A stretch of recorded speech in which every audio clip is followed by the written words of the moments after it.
آپ کی chemistry physics اس کا جو ہے وہ نہیں کر سکتی ادراک ہوگا یہ قیامت کی. ان میں نمبر 1 کیا ہے؟ ایک بہت بڑا دھواں آئے گا پوری دنیا کو لپیٹے گا. نمبر 2 دجال کا ظہور ہوگا جو اپنی خدائی کا دعویٰ لے کر آئے گا اور بنوائے گا. اس کے ہاتھ میں ہو جائیں گے، قبضے میں ہو جائیں گے سارے ذرائع پیداوار کے. اس کی طرف بھی پہلا قدم اٹھ چکا ہو، ٹرپس کے نام سے معاہدہ ہو چکا ہے. کوئی ملک اپنا بیج پیدا نہیں کر سکتا. یہ بیج ہم نے ڈیولپ کیے ہیں. ان کے ڈیولپمنٹ سے پہلے تم ایک ایکڑ سے کتنی گندم لیتے تھے، آج کتنی لے رہے ہو؟ کس بنا پر؟ جینیٹکس کا جو کام ہم نے کیا ہے اس کی بنا پر ہونا. ہاں تو ہمارا حق ہے، اس کی رائلٹی ہمارے پاس آنی چاہیے. لہذا صرف ان اداروں سے ملٹی نیشنل سے خریدا جائے گا بیج، اور بیج بھی وہ دیں گے وہ کہ جس سے جو فصل اگے گی وہ بیج نہیں لا سکتی، وہ بیج کا کام نہیں کر سکتی. جیسے آپ کو معلوم ہے کہ آپ کے ہاں جو گوشت کھایا جاتا ہے مرغے کا، تو مرغا وہ جو ہے اس میں مرغا ہو یا مرغی ہو اس کے اندر کوئی وہ کیفیت ہی نہیں ہے. ان کے انڈے جو ہے ان سے آپ بچے حاصل نہیں کر سکتے. ہے تو انڈا، دیکھنے کو تو انڈا ہے، لیکن وہ بنڈا جو ہے اس سے بچہ تو نہیں حاصل کر سکتے. ایسے ہی وہ گندم کا بیج دیں گے، نظر آئے گی گندم، لیکن اس کے اندر وہ صلاحیت نہیں ہے کہ اس سے جو فصل اگے گی اس کا نتیجہ جو ہے وہ بھی آپ لے سکیں. یہ ہونا ہے، اللہ جانے قدم اٹھ رہے ہیں ادھر. پھر یہ ہے کہ دابۃ الارض، زمین سے ایک حیوان نمودار ہوگا، زمین شق ہوگی. ابھی میں کہہ رہا ہوں خرق عادت ہے، یہ چیزیں وہ نہیں ہیں جو ہماری کسی حساب کتاب میں جو باتیں پہلے آئی ہیں وہ تو حساب کتاب میں آ رہی ہیں، ساری سمجھ میں آ رہی ہیں، ساری چیزیں مشاہدہ ان کا ہو رہا ہے. لیکن یہ ہے کہ دابۃ الارض، یہ کہتے ہیں کہ کوہ صفا، اس میں تو نہیں ہے حدیث میں، کوہ صفا پھٹے گا اور اس میں سے ایک حیوان دابہ وہ ظاہر ہوگا. تو اسی لیے فرمایا ہے وَإِذَا وَقَعَ الْقَوْلُ عَلَيْهِمْ أَخْرَجْنَا لَهُمْ دَابَّةً مِّنَ الْأَرْضِ تُكَلِّمُهُمْ. تو ہم اندر سے پیٹ کے چیر کر زمین کے پیٹ کو ایک حیوان کو برآمد کریں گے جو انسانوں سے بات کرے گا، گفتگو کرے گا. نمبر 4 طلوع الشمس من المغرب، یہ بھی خرق عادت. سورج تو طلوع ہوتا ہے مشرق سے، غروب ہوتا ہے مغرب میں، لیکن اس وقت معاملہ الٹا ہو جائے. یعنی جو کائنات کے اندر جو گڑبڑ ہوگی کچھ سمجھ میں بات آتی ہے کہ یہ معاملہ جو ہے یہ تو اس پورے سولر سسٹم کو اگر بدل دیتے ہیں تو مشرق مغرب ہو جانا، مغرب مشرق ہو جانا، یہ سمجھ میں آنے والی بات ہے. اس کے بعد ہے عیسیٰ ابن مریم کا نزول، جس کے بارے میں آج میں نے گفتگو کی ہے تفصیل سے. یہ نزول ہونا ہے، یہ علامات قیامت میں سے حضور نے بیان فرمایا ہے، اور قرآن مجید کی جو اصطلاحات ہیں اس کے حوالے سے میں نص قطعی جو ہے وہ میں آپ کے سامنے رکھ چکا ہوں. پھر یاجوج ماجوج کا ایک معاملہ ہے، یہ میں ابھی اس وقت زیادہ اس پر بات نہیں کر سکتا. حضرت عیسیٰ علیہ السلام کے نزول کے بعد 2 کام ہوں گے. یہودیوں کا قلع قمع ختم، تمام یہود، ایک کام تو یہ ہونا ہے. اور نمبر 2 عیسائیت کا ختم ہو جانا. عیسائیت کی نفی کر دیں گے، بھائی تم مجھے خدا کا بیٹا بنائے بیٹھے ہو، میں تم خدا کا بیٹا نہیں ہوں، میں تو اس کا بندہ ہوں، رسول ہوں. میں نے تم سے کب کہا تھا کہ مجھے خدا کا بیٹا بناؤ. نمبر 2 یہ کہ وہ خنزیر کو قتل کر دیں گے. یعنی یہ تم نے خنزیر کب سے کھانا شروع کر دیا؟ میں تو تم کو نکاح اجازت دے کر گیا تھا، یہ تو شریعت موسوی میں حرام تھا، اور میں کہہ کر گیا تھا کہ یہی شریعت تم پر لاگو رہے گی. How come? تم نے کیسے یہ؟ آج بھی بہت سے رومن کیتھولکس جو ہے وہ سور نہیں کھاتے، وہ اس میں ہے ان کے اندر کچھ نہ کچھ بات جو ہے جو حضرت عیسیٰ کی تعلیمات کا کچھ اثر ان کے ہاں ہے. میں تو ایک مرتبہ، یہ 1971 کی بات ہے، 4-5 دن کے لیے برسلز میں رکا تھا، اس لیے کہ وہاں مجھے ایک صاحب نے خط لکھا تھا کہ وہاں ایک نوجوان ہے، ابھی اس ایمان لایا ہے، اور اس کے کچھ مسائل ہیں، ہم کوشش کر رہے ہیں ان کے مسائل حل کریں. آپ بھی جا رہے ہیں. میں انگلینڈ جا رہا تھا تو واپسی پر آپ ان کے یہاں چند دن ٹھہرے. میں حیران ہوا. ویسے اس نے مجھے اپنے گھر ٹھہرایا نہیں، اس لیے کہ ماں باپ تو اس کے کرسچن تھے، اور پولیس کا چیف آفیسر اس کا باپ تھا، چیف آف پولیس فورس. اس نے مجھ سے 1 دن کھانے پہ بلایا، میں ہوٹل میں ٹھہرایا مجھے. اس نے کہا آپ اطمینان سے یہاں کھانا کھائیں، اس گھر میں نہ آج تک کوئی شراب کی بوند آئی ہے اور نہ ہی کوئی بوٹی آئی ہے سور کی. Roman Catholics. اب اکلوتا بیٹا تھا یہ عبدالعزیز، اس نے بعد میں بیان رکھا، وان کینٹر اس کا نام تھا جو کہ اوریجنل تھا، پھر اس نے نام رکھا عبدالعزیز وان کینٹر، پرانا نام بھی باہر رکھا. نہایت خوبصورت. 28 سال کی عمر تھی، اور اس وقت میں نے دیکھا تھا کہ اس کی فقہی معلومات جو ہے میری معلومات سے 10 گنا زیادہ. اس کی وجہ کیا ہے؟ وہ گیا تھا موراکو میں ایز اے ٹیچر ملازمت کرنے، پیسہ کمانے. وہاں وہ مسلمانوں سے اس کا ہوا رفت ضبط ہوا، اسلام کی تعلیمات سامنے آئی، اسلام لے آیا. اب اکلوتا بیٹا ہے، اور ماں باپ جو ہے کرسچن کیتھولکس. جب وہاں سے واپس آیا تو پھر کہتے ہیں کہ ہمارے درمیان ایک معاہدہ ہے، وی آر لیونگ ٹوگیدر، لیکن یہ معاہدہ ہے ہم مذہب پہ بات نہیں کریں گے، بس باقی جو بھی ہے وہ ساتھ رہ رہے ہیں. لیکن میں حیران ہوا، مجھے معلوم نہیں تھا. اچھا اس کے بعد اس نے جب اسلام کا فیصلہ کیا تو اس کے سامنے سوال آیا کون سی فقہ اختیار کروں. تو اس نے بڑی جو ہے تھورو اسٹڈی کی ہے تمام فقہوں کی، کمپیریٹو اسٹڈی. ان کو کرنے کے بعد پھر فائنل فیصلہ اس کا یہ تھا کہ حنبلی فقہ میں اختیار کروں گا. چاروں فقہوں میں سب سے لیٹسٹ حنبلی ہے، یعنی حنفی نمبر 1، پھر مالکی نمبر 2، پھر اس کے بعد شافعی نمبر 3، پھر یہ امام احمد ابن حنبل ہے. اور امام احمد ابن حنبل کے زمانے تک احادیث بہت بڑے پیمانے پر جمع ہو چکی تھی، جبکہ ابھی حضرت امام ابو حنیفہ کے زمانے میں کوئی اتنا زیادہ جو ہے حدیث کا بھی ذخیرہ نہیں بنا تھا. اسی پر تو لوگ حیران ہوتے ہیں کہ زیادہ حدیث امام ابو حنیفہ کے علم میں نہیں تھی، لیکن مجال ہے کہ ان کا کوئی فتویٰ جو ہے کتاب و سنت کے خلاف ہو. اگرچہ انہوں نے صاف کہا کہ اگر تم پاؤ کوئی ایسی سچی حدیث، پختہ حدیث جو میری کسی رائے کے خلاف ہو تو میری رائے کو دیوار پر دے مارنا اور اس صحیح حدیث کا پیروی کرنا.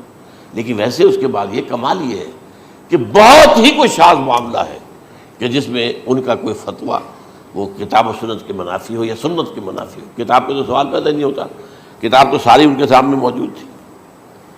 اس کے بعد یہ ہے کہ یاجوج ماجوج، اصل میں بتا رہا تھا آپ کو کہ جب عیسائیت بھی ختم ہو گئی، یہود ویسے ختم ہو گئے، استیصال ہو گیا، جڑ کٹ گئی.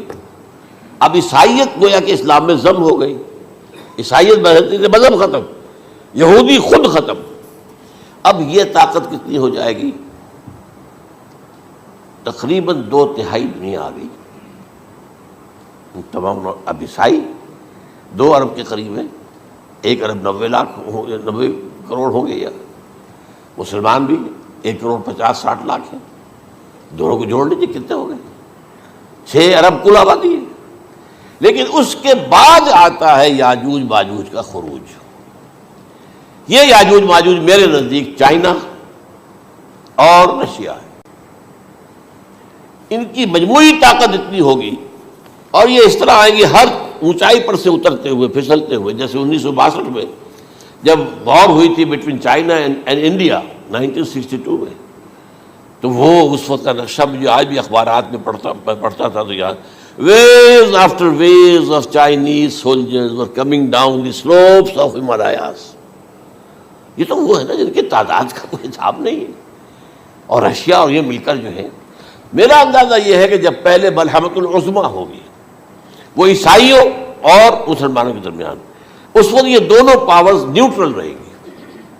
لیکن غالباً یہ بات طے کر لیں گی کہ ویپنز آف ورلڈ جو ہے ماس ڈسٹرکشن، یہ استعمال مت کرنا. اگر یہ ویپنز آف ماس ڈسٹرکشن استعمال کرو گے تو ہم میدان میں آ جائیں گے. اس میں وہ جنگ جب ہو چکے گی، پھر حضرت عیسیٰ کو فتح حاصل ہو جائے گی، اور پھر یہ کہ یہودیت ختم ہو جائے گی، عیسائیت بطور مذہب ختم ہو کر اسلام میں ضم ہو جائے گا. پھر وہ 40 برس کا عہد حکومت ہے حضرت عیسیٰ علیہ السلام. لیکن جب یہ فتح ہو جائے گی ان پر، اب یاجوج ماجوج آئیں گے اور اتنی تعداد میں آئیں گے کہ بحیرہ طبریہ جو ہے اس کا سارا پانی پی جائیں گے. یہ تو اگر آپ کو کبھی اندازہ ہو یا کوئی آپ جانیں ان لوگوں کو جو ان چینیوں سے واقف ہیں، وہ کہتے ہیں زمین پر ہلتی ہوئی کوئی چیزوں سے وہ چھوڑی چھوڑ کھا جائیں گے. جہاں وہ جاتے ہیں ایز اے لیبرر، وہاں کے جو سارے کتے ہیں ختم، ساری بلیاں ختم، ہر شے وہ جو سانپ کھاتے ہیں، ہر چیز کھاتے ہیں. اور یہ تمام ایسٹرن کنٹریز کے اندر ہوتا ہے.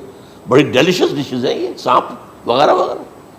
اور یہ جس طرح کھا جائے، پانی پی جائے، ایک قطرہ نہیں رہے گا اس پر. تو پھر جو ہے اللہ تعالیٰ اس وقت جو ہے اس میں ایک ایسی بیماری پیدا کرے گا کہ یہ سب مر جائے. یہ معجزے سے ہوگا. یعنی ان کے اوپر فتح جو ہے وہ عام لڑائی کے ذریعے سے نہیں ہوگی، بلکہ اس کے اوپر فتح جو ہوگی وہ اللہ تعالیٰ سے بوجھ، ایک بیماری پیدا ہوگی، سب مر جائے گی. اور اس کے بعد اللہ تعالیٰ ایسے پرندے بھیجے گا بڑی لمبی لمبی گردنوں والے، وہ ان سب کو کھا جائیں گے. جیسے ہمارے ہاں گدھ ہوتے ہیں وہ ان کو صاف کر دیں گے. ورنہ تو یہ ہے کہ پوری دنیا کے اندر جو بدبو اور جو پیدا ہوتا معاملہ اس سے، تو اس نوع انسانی کی بقا ممکن نہیں تھی. ان کے خاتمے کے بعد پھر یہ ہوگا کہ حکومت اسلامی جو ہے پوری دنیا میں حضرت مسیح علیہ السلام کی ہوگی. 45 برس وہ رہیں گے. اسی میں وہ کہلن بھی آ جائے گا، وہ فی المہد و کہلن جو میں نے شروع میں بیان کیا تھا. اسی میں پھر یہ ہے کہ وہ شادی بھی کریں گے، ان کی اولاد بھی ہوگی. اور پھر ان کا انتقال ہوگا تو حضرت حضور صلی اللہ علیہ وسلم کے حجرے میں، وہیں پر جہاں حضور اور ابو بکر اور عمر رضی اللہ تعالیٰ عنہم دفن ہے، وہیں پہ ان کو دفن کیا جائے گا. اور قیامت کے دن حضور فرماتے ہیں کہ میں اور یہ تینوں ساتھ نکلیں گے. تو یہ ہے حالات و واقعات. بہرحال اس میں یہ ہے کہ یہ نوٹ کر لیجئے کہ جہاں تک ہمارے ہاں آج کل کا معاملہ ہے، میرے نزدیک میں یہ کہنے پر مجبور ہوں، جو رفع و نزول مسیح کو نہیں مانتا وہ کم سے کم منکر حدیث ضرور ہے. میں اس سے کم کا فتویٰ نہیں دے سکتا. اب یہ ہے کہ جو لوگ مہدی کو نہیں مانتے ان کا معاملہ میں مختلف سمجھتا ہوں. چند منٹ لے رہا ہوں آپ کے، اور اس لیے کہ ان کی حدیثیں صحیحین میں نہیں ہیں، بخاری مسلم میں نہیں. اور یہ کہ بہرحال ان کا معاملہ جو ہے وہ ایسا نہیں ہے حضرت عیسیٰ کا. حضرت عیسیٰ کے آنے کا جو کچھ ہوگا وہ تو میں نے آپ کے سامنے بیان کر دیا. لیکن یہ ہے کہ حضرت مہدی ہمارے نزدیک اس میں خرق عادت کوئی ہے ہی نہیں. جیسے ہر صدی کے مجدد ہوتے ہیں، آخری صدی کے مجدد وہ ہوں گے، اور میرے نزدیک یہی آخری صدی ہے، اور اسی میں حضرت مہدی کا ظہور ہو جانا. سعودی عرب میں کوئی خانہ جنگی ہوگی کسی بادشاہ کے انتقال پر، اور پھر اس وقت یہ ظاہر ہوں گے. اس وقت ملک کے حالات کو سنبھالنے کے لیے لوگ ان کو زبردستی نکالیں گے، چھپے ہوئے ہوں گے ایک گھر میں. یہ حضرت ام سلمہ رضی اللہ تعالی عنہ کی روایت ہے کہ ایک بادشاہ کے انتقال پر یہ خانہ جنگی ہو جائے گی، اور ایک شخص مدینے سے بھاگ کر مکے میں چھپ جائے گا. یہ تو ہے ان کے الفاظ، میں توجیح کر رہا ہوں. یہ لوگ ان کی طرف دیکھ رہے ہوں گے کہ یہ جو وقت آیا ہے فتنے کا ہماری قوم پر، ہمارے ملک پر، تو ان کی شخصیت ایسی ہے کہ یہ بیچ میں آئیں، صلح صفائی کرائیں، اور وہ جو ہے اس ذمہ داری سے بچ کر بھاگیں گے اور جا کر مکے میں چھپ جائیں گے. پھر لوگ انہیں تلاش کر کے نکالیں گے اور زبردستی ان کے ہاتھ پر بیعت کریں گے، ورنہ وہ اتنے بڑے منصب کو. اور پھر یہ بھی ہے، ایک حدیث میں آتا ہے یصلحُ فی لیلۃ واحدہ، ایک رات میں ان کی مکمل اصلاح کر دیں گے. یعنی اگر کوئی تھوڑا بہت نقص اور عیب کوئی ہوا بھی، کوئی کمی کوتاہی ہوئی بھی، تو اللہ تعالیٰ ایک رات میں اصلاح کروا دیں گے. لیکن ہمارے نزدیک اس قدر کوئی خرق عادت ہے ہی نہیں. البتہ جو کہتے ہیں اہل تشیع، وہ خرق عادت ہے کہ ان کے 12ویں امام جو ہے وہ بچپن ہی کے اندر اس خوف سے کہ جو بنو عباس بادشاہ ہیں وہ ان کو قتل کر دیں گے، تو وہ ایک غار میں چھپا دیے گئے. اب وہ 1200 برس سے اس غار کے اندر چھپے ہوئے، اور اس کے بعد وہ ظاہر ہوگی، وہ امام مہدی ہوں گے. اس میں خرق عادت ہے. لیکن میں یہ کہتا ہوں کہ محض خرق عادت کی بنیاد پر ہم اس کی نفی نہیں کریں گے. کیوں؟ کیا ہم یہ نہیں مانتے کہ اصحاب کہف 300 برس تک سوئے رہے؟ یہ کیا عام بات ہے؟ حضرت عزیر علیہ السلام اللہ نے انہیں موت دی، موت، اور 100 برس کے بعد زندہ کر کے اٹھا لیا. تو خرق عادت حضرت عیسیٰ کو ہم اتنا بڑا خرق عادت مانتے ہیں کہ اٹھا کر آسمان پر، تیسرے آسمان کے اوپر ہیں، موجود ہیں، اب بھی ہیں. شب معراج میں تیسرے آسمان پر حضور کی ملاقات ان سے ہوئی. تو یہ خرق عادت کی بنیاد پر نفی نہیں ہم کرتے. ہو سکتا ہے، لیکن یہ کہ اس کے لیے ہمارے پاس کوئی دلیل نہیں، کوئی احادیث نہیں، کچھ نہیں، اس لیے ہم اس کو نہیں مانتے. البتہ خود وجود جو ہے حضرت مہدی کا وہ کوئی عجیب بات نہیں ہے. وہ تو جیسے پہلے بھی آئے ہیں ہمارے مجددین، ایسے مجدد ہوں گے اور دین کو تازہ کر دیں گے. ایک صحیح اسلامی ریاست جو ہے وہ عرب میں قائم ہو جائے گی دوبارہ. حضور نے فرمایا وہ عدل اور انصاف سے عرب کو اسی طرح بھر دے گا جیسے کہ وہ اس سے پہلے ظلم اور جور اور زیادتیوں کے سے بھری ہوئی ہوگی. تو یہ کام ہوگا، یہ تو مجدد کا کام ہوتا ہی ہے اس حوالے سے. لیکن بہرحال میں نے پھر بھی کہا کہ اگر احادیث کی کمزوری کی وجہ سے کہ صحیح عین میں نہیں ہے، اگر کوئی شخص انکار کرے تو مجھے کوئی اعتراض نہیں ہے، ٹھیک ہے. لیکن جو حضرت عیسیٰ کے نفع سماوی اور حضرت عیسیٰ کے نزول کا انکار کرتا ہے وہ کم سے کم، میں انہیں اور آگے کوئی فتویٰ نہیں دیتا کہ وہ کافر ہو گئے یا یہ ہو گئے یا وہ ہو گئے، لیکن منکر حدیث کے لائن میں تو وہ لازماً کھڑے ہو گئے۔